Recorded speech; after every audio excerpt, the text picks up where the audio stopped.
여러분들은 지금 하나님의 계절을 걷고 계시는 줄로 믿습니다. 사랑하는 여러분, 때로는 자녀로 그리고 부모로 하나님의 계절을 걸어오신 여러분들 위해 하나님의 놀라운 축복이 여러분 모두에게 있기를 주님의 이름으로 축복합니다. 오늘은 어버이 주일입니다. 부모님이 곁에 계신 분들은 얼굴을 뵐 수 있고 목소리를 들을 수 있고 마음을 전할 수 있다는 것 자체가 얼마나 큰 은혜인지 모릅니다. 또 먼저 부모님을 떠나보내신 분들에게는 오늘 이 시간이 함께했던 지난날의 기억과 사랑을 떠올리며 그리움과 감사가 더욱 깊어지는 오늘의 예배가 되기를 소망합니다. 우리가 오늘 한마음으로 믿음 안에서 고백해야 하는 것은 하나님께서 우리를 이 땅에 보내실 때 부모님이라는 가장 따뜻한 사랑의 손길을 우리의 삶을 시작하는 귀한 통로로 사용하셨다는 것입니다. 어쩌면 우리는 다 기억하지 못합니다. 부모님의 젊은 날 우리를 위해 얼마나 헌신했었는지, 그 깊은 사랑이 얼마나 많은 인내와 눈물 위에 세워졌는지, 그 사랑이 있었기에 오늘 우리가 이 자리에 있는 것을 우리는 알고 있습니다.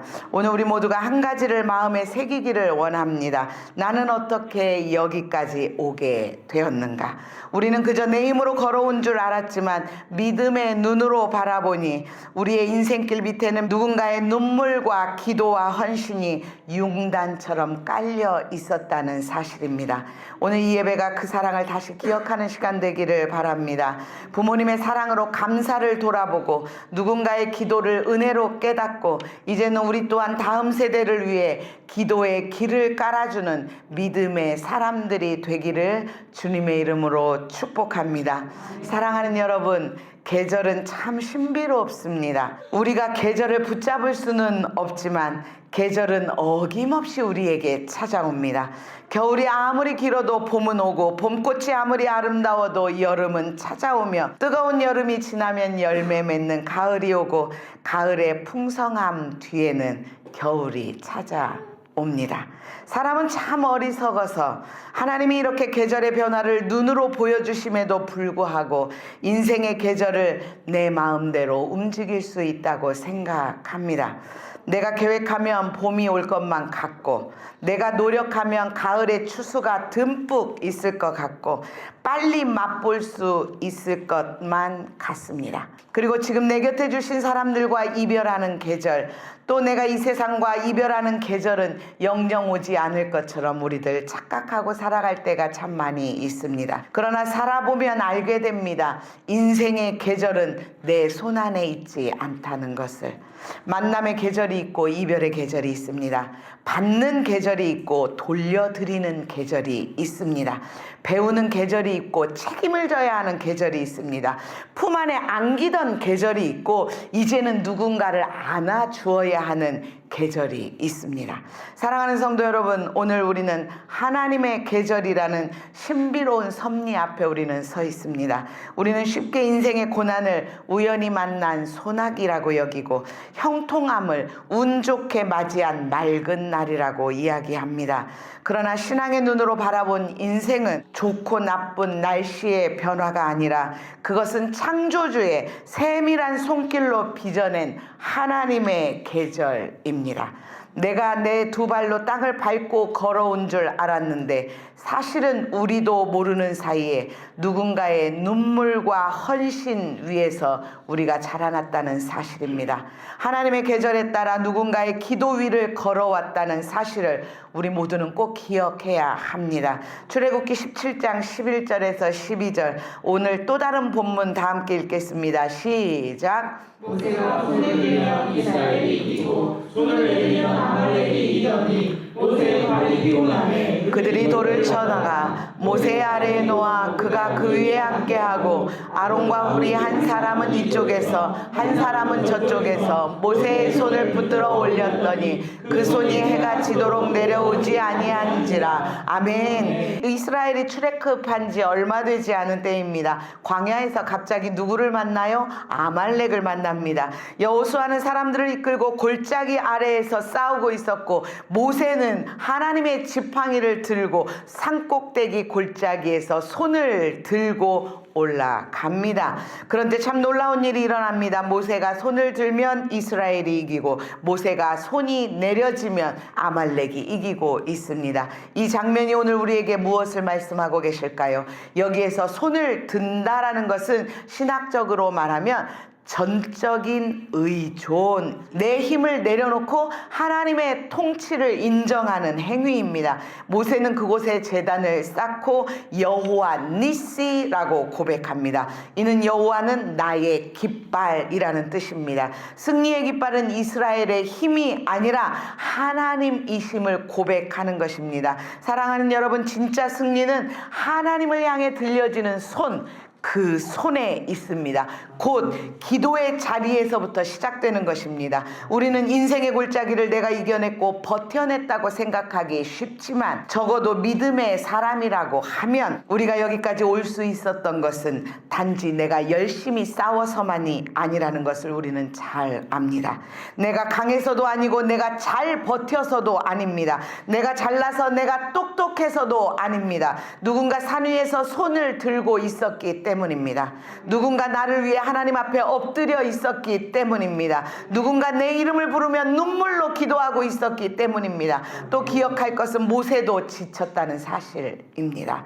모세가 피곤하여 손이 내려갈 때 아론과 훌이 그 손을 함께 들어 주었습니다. 하나님께서는 부모뿐만 아니라 여러분의 삶 가운데 교회 공동체를 허락하시고 동역자들을 허락하시고 믿음의 사람들을 보내셔서 우리의 손을 붙들어 올리시는 줄로 여러분 믿으시기를 바랍니다.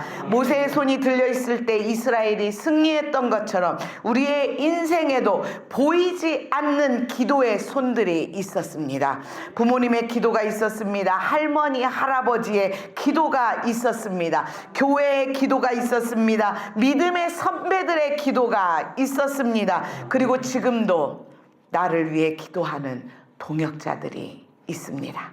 우리가 알지 못하는 시간에 우리가 보지 못하는 자리에서 누군가 하나님 앞에 손을 들고 있었기에 오늘 우리가 여기까지 올 수 있었다는 것입니다. 여러분이 누군가의 기도 위에 걸어왔다면 이제는 누군가의 손을 여러분들이 붙들어야 합니다. 나를 위해 기도해 주었던 부모님의 손이 약해졌다면 이제는 우리가 그 손을 붙들어 드려야 합니다. 우리 앞 세대가 눈물로 닦아놓은 기도의 길을 우리가 걸어왔다면 이제는 우리가 다음 세대를 위해 그 길을 걸어가야 합니다.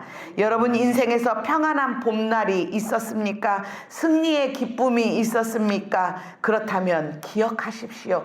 꼭 기억하십시오. 우리가 인생에서 이겼던 그날마다 누군가의 들려진 손이 있었다는 것을, 누군가의 기도가 있었다는 것을. 사랑하는 여러분, 내가 혼자 버텨낸 줄 알았던 그 계절에도 하나님은 누군가의 기도를 통해 나를 붙들고 계셨다는 사실을 여러분 꼭 기억하시기를 바랍니다. 하나님의 계절을 걷는 사람은 누군가의 기도 위에 걸어왔음을 기억하고 이제 누군가를 위해 기도의 손을 드는 사람이 되어야 합니다. 하나님은 우리가 보지 못하는 그 어두운 계절 속에서도 결코 일을 멈추지 않는 분이십니다. 성경에는 그 사실을 잘 보여주는 한 이야기가 있습니다. 모든 것이 끊어진 것 같고 아무 소망도 없어 보였던 한 가정의 이야기입니다. 룻기 1장 16절에서 17절 말씀입니다. 시작. 룻이 내 어머니를 떠나며 어머니를 따르지 말고 돌아가라. 강건하지 마옵소서. 어머니께서 가시는 곳에 나도 가고 어머니께서 머무시는 곳에 나도 머물겠나이다. 어머니의 백성이 나의 백성이 되고 어머니의 하나님이 나의 하나님이 되시리니. 아멘. 사랑하는 여러분, 어버이날이 모두에게 따뜻한 날만은 아닙니다. 그리스도인은 항상 어떤 시절이 되면 내 기쁨에 몰두하는 것이 아니라 다른 이의 아픔과 상황을 공감하고 배려하고 살펴야 합니다. 세상에는 카네이션을 달아드릴 부모님이 안 계신 분들이 있습니다. 부모님과의 사이에 깊은 상처가 있는 분들도 계십니다. 자녀와의 관계가 지금 막혀 있는 분들도 계십니다. 자녀가 먼저 하늘나라에 가신 분들도 계십니다. 여러분, 룻기는 행복한 가족 사진으로 시작하지 않습니다. 룻기 1장 시작은 한마디로 상실로 시작합니다. 나오미는 흉년을 피해 모압 땅에 갔다가 거기에서 남편을 잃습니다. 두 아들도 잃습니다. 나오미가 다시 고향으로 돌아왔을 때 동네 여인들이 이 사람이 나오미냐? 라고 묻자 나오미는 나를 나오미라 부르지 말고 마라라 부르라. 우리가 기억하는 마라의 쓴물처럼 마라는 쓰다, 괴롭다, 고통스럽다의 뜻입니다. 그런데 나오미라는 뜻은 기쁨, 즐거움이라는 뜻입니다. 얼마나 나오미는 괴로웠으면 자기의 이름을 이제 마라라고 불러달라고 이야기합니다. 한 여인이 자기 이름을 기쁨에서 괴로움과 고통으로 바꾸어 부르고 있습니다. 가정이 무너진 여인의 고백입니다. 그런데 성경은 바로 그 무너진 가정의 자리에서 룻기를 시작합니다. 가족을 모두 떠나보낸 나오미에게 남은 것은 두 며느리 오르바와 룻뿐이었습니다. 나오미는 며느리들에게 이렇게 말합니다. 너희가 각자 너희 어머니 집으로 돌아가라. 나를 따라오지 마라. 그런데 룻은 떠나지 않습니다. 어머니께서 가시는 곳에 나도 가고 어머니께서 머무시는 곳에 나도 머물겠습니다. 어머니의 백성이 나의 백성이 되고 어머니의 하나님이 나의 하나님이 될 것입니다. 사랑하는 여러분, 부모님이 아직 생전에 계시다면 여러분 이 마음을 가지고 부모님을 섬기시기 바랍니다. 여러분도 이미 잘 알듯이 룻은 모압 여인입니다. 이방 여인입니다.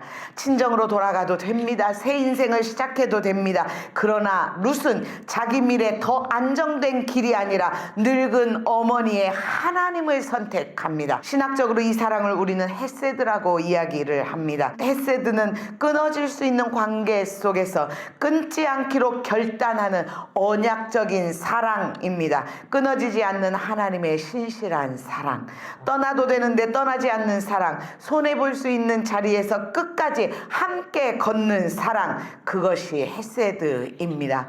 여러분의 아내와 여러분의 남편과 여러분의 자녀와 여러분의 부모님과 이러한 헤세드의 사랑을 나누시기를 바랍니다.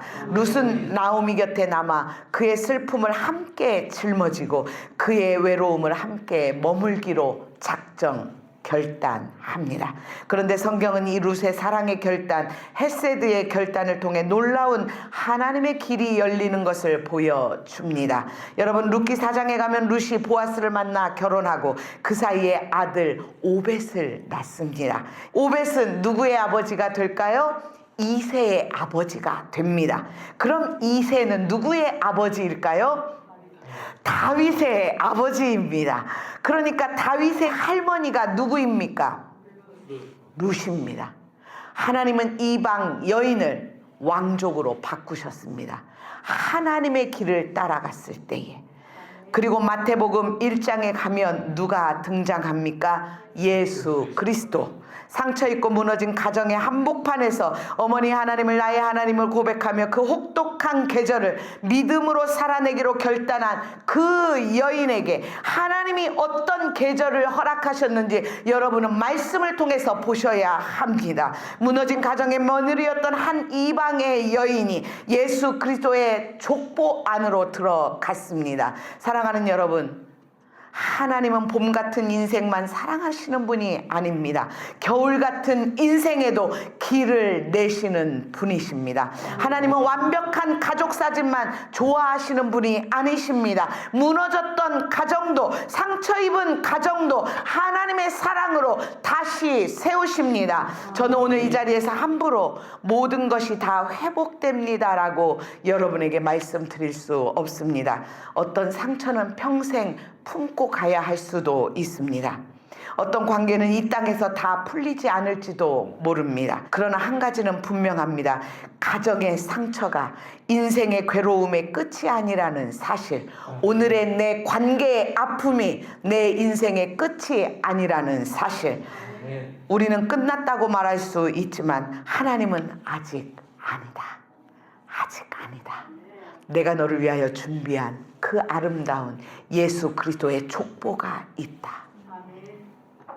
룻기 1장만 보고 룻의 가정은 끝났다고 결론 지은 사람은 룻기 4장에 가서 입을 다물게 됩니다. 다윗이 거기에서 나오기 때문입니다. 그리고 계보를 타고 이 땅에 오시는 존귀한 이름 예수 그리스도, 역사를 만드신 하나님은 믿음의 가문에 관심을 가지십니다. 하나님께서 여러분의 가문에 관심을 가지시기를 주님의 이름으로 축복합니다. 사랑하는 여러분, 아무리 혹독한 계절일지라도 하나님을 선택하십시오. 그 눈물은 절대 헛되지 않습니다. 하나님은 모든 것을 때를 따라 아름답게 하십니다. 룻의 고백 가운데 가장 중요한 고백은 어머니의 하나님이 나의 하나님이 되시리니. 룻은 나오미를 따라간 것이지만 더 깊게 보면 나오미가 믿는 하나님을 붙드는 것입니다. 여러분이 이 자리에 어머니의 강권 때문에 나오신 것 같은 분들 혹시 있으십니까? 여러분 어머니를 따라온 것 같지만 여러분은 하나님을 붙들고 나온 것입니다. 결국 인생을 붙드는 것은 환경이 아니라 하나님입니다. 부모가 자녀에게 남겨줄 수 있는 가장 귀한 유산은 재산이나 좋은 환경도 좋겠지만 물려줘도 자녀가 바르게 서 있지 않으면 세상의 것은 순식간에 날아갑니다. 결국 자녀의 인생을 붙드는 가장 귀한 유산은 하나님입니다. 예수 그리스도의 사랑입니다. 성령님의 능력입니다. 내가 믿는 하나님이 너의 하나님이 되기를 바란다. 내가 붙들었던 예수님을 너도 붙들기를 바란다. 내가 눈물로 기도했던 그 성령 하나님께서 너의 인생도 붙들어 주시기를 바란다. 그렇게 여러분의 계절을 기도로 보낼 때 여러분의 자녀는 고백할 것입니다. 부모님의 하나님이 나의 하나님이 되십니다. 어머니가 눈물로 부르짖었던 그 눈물을 이제 내가 나의 주님으로 고백하고 나의 자녀를 위하여 그 눈물을 내가 흘립니다. 아버지가 믿었던 붙들었던 그 하나님을 이제 내가 나의 하나님으로 따르고 있습니다. 이 믿음의 고백 위에 우리의 가정과 교회가 다시 세워지고 우리의 자녀들과 다음 세대가 하나님을 자기 하나님으로 고백하는 복이 있게 되기를 주님의 이름으로 축원합니다. 그렇다면 여러분, 부모의 기도도 귀하고 가정의 기도도 귀합니다. 교회의 기도도 참 귀합니다. 그런데 그 모든 기도는 왜 귀할까요? 부모가 위대해서입니까? 교회가 거룩해서일까요? 아닙니다. 부모님의 기도 자체가 우리를 구원하지 않습니다. 교회의 정성 자체가 우리의 인생을 붙드는 것도 아닙니다. 그럼에도 모든 기도가 귀한 이유는 그 기도가 더 크고 완전한 기도를 바라보게 하기 때문입니다. 그 기도가 한 분의 기도를 닮았기 때문입니다. 우리의 부모님의 기도가 한 분의 기도를 닮았습니다. 여러분의 기도는 누구를 닮아 있을까요? 그 한 분, 바로 예수 그리스도의 기도를 닮았습니다. 부모가 자녀를 위해 기도할 때, 자녀가 부모를 위해 기도할 때, 믿음의 사람들이 서로를 위해 기도할 때 우리는 희미하게나마 한 분의 마음을 닮아갑니다. 우리를 끝까지 붙들고 계시는 예수 그리스도의 중보의 기도입니다. 누가복음 22장 31절에서 32절, 오늘의 또 다른 본문 함께 읽겠습니다. 시작. 보라, 사탄이 너희를 밀가부르듯 가려고 요구하였으나 그러나 내가 너를 위하여 내 믿음이 떨어지지 않기를 기도하였노니 너희 도둑견 후에 내 형제를 굳게 하라. 아멘. 최후의 만찬 자리에서 예수님은 베드로에게 말씀하십니다. 사탄이 너희를 밀가불듯이 하려고 요구하였다. 여기서 너희는 복수입니다. 사탄은 베드로 한 사람을 노린 것이 아니라 제자들 전체를 흔들려고 했다고 예수님은 말씀하십니다. 그런데 32절에서 예수님은 이렇게 말씀하십니다. 내가 너를 위하여 기도하였다. 내가 너를 위하여 기도하였다. 여기서 너는 단수입니다. 시몬, 너 한 사람을 위해 내가 기도했다. 사탄은 우리를 한꺼번에 흔들려고 하지만 주님은 우리를 한 사람씩 기도로 부르십니다. 아멘. 내가 지금 사단의 흔들림 가운데 흔들리고 있는지, 예수님의 중보 기도 안에 움직이고 있는지 그 주님의 기도를 깨닫게 되시기를 주님의 이름으로 축원합니다. 베드로는 자신만만했습니다. 주님, 제가 주와 함께 오게도 죽는데도 가겠습니다. 하지만 예수님은 베드로보다 베드로를 더 잘 아셨습니다. 예수님은 그의 열심도 아셨고 그의 연약함도 아셨습니다. 베드로가 큰 소리 쳤지만 곧 흔들릴 거라는 것을 예수님은 아셨습니다. 베드로가 주님을 사랑하지만 두려움 앞에서 무너질 줄도 아셨습니다. 그러나 예수님은 베드로를 책망하지 않으시고 포기하지 않으시고 그를 위해 기도하십니다. 내 믿음이 떨어지지 않도록 내가 너를 위하여 기도하였다. 네가 넘어지더라도 다시 돌아올 수 있도록 내가 너를 위하여 기도하였다. 사랑하는 여러분, 이것이 복음입니다. 예수님의 중보는 우리가 실패할 것을 아시면서도 끝까지 우리를 붙들어 주시는 은혜입니다. 부모님의 기도는 바로 이 마음을 닮았습니다. 여러분, 부모는 자녀를 위해 왜 기도합니까? 자녀가 완벽해서 기도합니까? 아닙니다. 보호해야 하기에 약하기 때문에 기도하는 것입니다. 자녀가 잘 자라고 있어서 기도합니까? 흔들릴까봐 기도합니다. 믿음이 떨어질까봐 기도합니다. 예수를 떠날까봐 기도합니다. 세상이 무너졌을 때 내 아이가 붙들어야 할 곳이 있어야 하기 때문에 부모는 기도하는 것입니다. 인생의 깊은 계절이 지날 때 혼자 무너지지 않기를 바라며 기도합니다. 믿음의 부모가 자녀를 위해 드리는 가장 깊은 기도는 결국 한 가지입니다. 하나님, 우리 아이의 마음이 주님에게서 멀어지지 않게 붙들어 주십시오. 지치고 흔들리는 순간에도 다시 주님의 품으로 돌아오게 하옵소서. 세상의 수많은 유혹과 두려움 속에서도 하나님의 손길 안에 안전하게 거하게 하여 주옵소서. 여러분, 그 기도는 예수님의 기도를 닮았습니다. 여러분의 기도가 예수님의 기도를 닮기를 주님의 이름으로 축원합니다. 그래서 부모의 기도가 귀한 것입니다. 그 기도가 귀한 것은 골고다로 가시기 전 베드로를 위해 기도하신 예수님의 마음을 닮았기 때문입니다.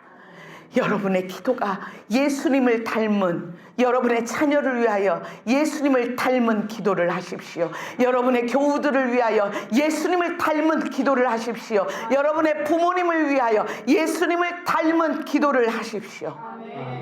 그렇지만 부모의 기도는 한계가 있습니다. 부모는 자녀의 모든 것을 알 수 없습니다. 자녀의 마음속 깊은 싸움을 다 알 수가 없습니다. 그러나 우리 주님은 아십니다. 예수님의 중보는 완전하고 계속되며 실패하지 않으십니다. 그리고 예수님은 베드로에게 이렇게 말씀하십니다. 너는 돌이킨 후에 네 형제를 굳게 하라. 예수님은 베드로의 그 실패 이후의 계절을 보고 계셨습니다. 혹시 이 자리에 있는 우리 청년들 실패의 계절 안에 있습니까? 우리의 청년들, 하나님은 그 다음을, 예수님은 그 다음의 계절을 보고 계십니다. 예수님을 부인하며 무너질 베드로, 그러나 다시 일어나 형제들을 굳게 세울 베드로를, 십자가에 거꾸로 매달려 죽을 수 있는 베드로였다는 것을 주님은 이미 보고 계셨습니다. 사랑하는 여러분, 하나님은 우리의 한 계절만 보고 판단하지 않으십니다. 우리의 봄만 보고 하나님은 기뻐하지 않으십니다. 겨울만 보고 하나님은 우리를 절망하지 않으십니다. 그러나 하나님은 우리에게서 씨앗도 보시고 뿌리도 보시고 꽃도 보시고 열매도 보시는 분입니다. 하나님은 우리의 모든 계절을 아시는 분이십니다. 그리고 그 모든 계절 위에 예수님의 중보가 있다는 사실을 믿으시기를 주님의 이름으로 축복합니다. 부모님의 손이 닿지 않는 계절에도, 자녀가 부모의 품을 떠나 자기의 길을 걷는 계절에도, 가정이 불안정한 계절에도, 믿음이 흔들리는 계절에도, 우리 부모님이 천국에 가 계시는 계절에도 우리 주님은 기도하고 계십니다. 내가 너를 위하여 내 믿음이 떨어지지 않기를 기도하였노니, 그러므로 우리는 두려워하지 않습니다. 우리는 하나님의 계절을 걷는 사람들이기 때문입니다. 사랑하는 성도 여러분, 오늘 우리는 어버이날을 맞아 부모님을 생각합니다. 그때는 몰랐습니다. 당연한 줄 알았습니다. 늘 그 자리에 계실 줄 알았습니다. 그 사랑이 얼마나 큰지, 그 기도가 얼마나 깊은지 잘 몰랐습니다. 하지만 오늘 믿음의 눈으로 다시 바라봅니다. 아니, 다시 바라봅시다. 내가 지나온 계절마다 하나님이 계셨습니다. 부모님의 손길 속에서도 하나님이 계셨고, 부모님의 눈물 속에도 하나님이 계셨고, 가정의 기쁜 계절에도 하나님이 계셨고, 말없이 지나야 했던 눈물의 계절에도 하나님이 계셨습니다. 내가 혼자 버틴 줄 알았던 시간에도 하나님은 부모님의 기도와 교회의 중보와 믿음의 동역자들을 통해 나를 붙들고 계셨습니다. 우리가 여기까지 온 것은 우연이 아닙니다.